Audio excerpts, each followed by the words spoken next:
क्या आपने कभी सोचा है कि कार चलाना आज पहले से ज्यादा मुश्किल क्यों लगने लगा है? सड़क वही है, ट्रैफिक वही है, लेकिन ड्राइवर ज्यादा परेशान क्यों है?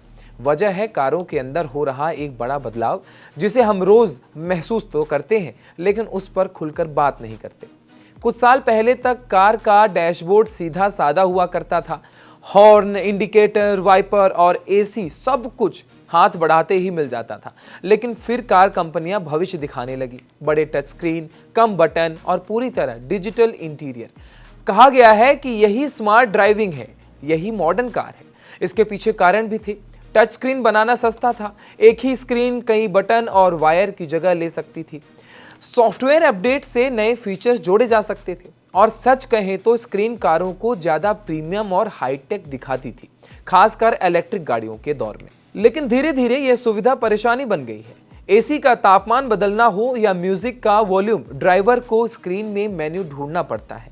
जो काम पहले 1 सेकंड में होता था, अब 2-3 टैप और पूरी नजर सड़क से हटाने की बात करना होता है। यहीं से असली खतरा शुरू होता है, क्योंकि ड्राइविंग के दौरान ध्यान बंटना सिर्फ असुविधा नहीं, सीधा जान का जोखिम होता है। और यह बात सिर्फ लोगों की शिकायत तक सीमित नहीं रही।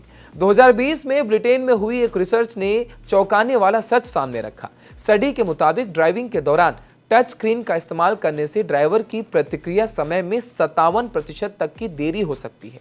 यानी खतरे को समझने और ब्रेक लगाने में आधे से ज्यादा समय लग सकता है। सोचिए, जब हम मोबाइल चलाते हुए गाड़ी चलाने को खतरनाक मानते हैं, तो कार के अंदर लगी बड़ी स्क्रीन कितनी अलग है।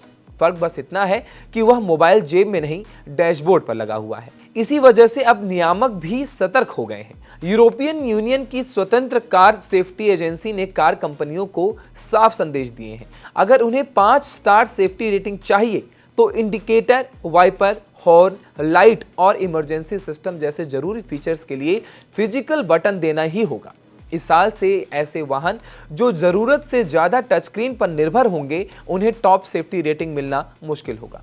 यह टच स्क्रीन पर रोक नहीं है, बल्कि एक दिशा निर्देश है, ताकि ड्राइवर का ध्यान सड़क पर बना रहे। अब सबसे दिलचस्प बात यह है कि कार कंपनियां इस चेतावनी को हल्के में नहीं ले रही। वोक्सवैगन ने ऐलान किया है कि वह अपने नए मॉडल्स में फिजिकल बटन वापस लाएगी। मर्सिडीज बेंज, जिसने सालों तक पूरी तरह स्क्रीन आधारित कारों को बढ़ावा दिया है, अब अपने फैसले बदल रही है। पोर्श और हंडई जैसी कंपनियां भी इसी रास्ते पर चल पड़ी हैं। यह कोई छोटा बदलाव नहीं होगा, यह पूरी ऑटो इंडस्ट्री की रीसेट तरीके से एक नई जंग मानी जाएगी, जहां अब तकनीक को इंसान के हिसाब से ढाला जा रहा है, न कि इंसान को तकनीक के हिसाब से। हालांकि टच स्क्रीन पूरी तरह खत्म नहीं होगा। नेविगेशन, रिवर्स कैमरा और ऐसे फीचर्स जिनका इस्तेमाल कभी कभार होता है, वहां स्क्रीन बनी रहेंगी। लेकिन रोज इस्तेमाल होने वाले कंट्रोल अब फिर से हाथ की पहुंच में होंगे। और शायद यही असली स्मार्टनेस है। दिखने में भविष्य की कार नहीं, बल्कि चलाने में सुरक्षित कार लगनी चाहिए। इसलिए आज कारों में बटन वापस आ रहे हैं, किसी पुराने जमाने की याद के लिए नहीं, बल्कि एक बेहतर और सुरक्षित भविष्य के लिए।